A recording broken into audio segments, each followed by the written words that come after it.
Hz. İbrahim Aleyhisselam peygamberlerin atasıdır. Onun davası ve misyonu diğer peygamberlerin ve biz Müslümanlar için bir örneklik teşkil etmektedir.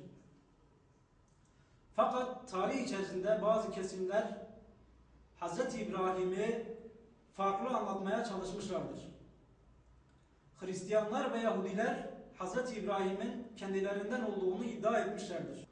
Halbuki İbrahimi olmak, onun gibi bir hayat yaşamakla mümkün olur. İbrahim Aleyhisselam şirk düzenine ve putlara savaş açmıştır.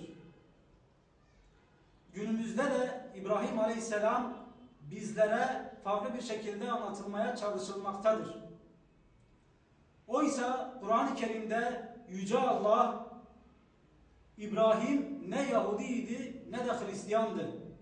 Ancak o hanif, muvahhid bir Müslümandı. Müşriklerden de değildi buyurmaktadır.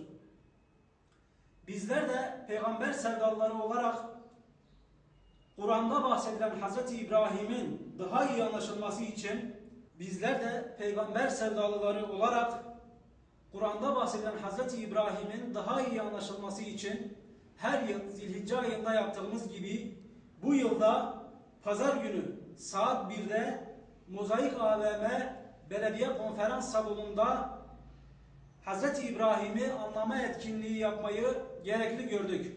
Peygamber sevdalısı tüm Şanlıurfalı halkımızı davet ediyoruz.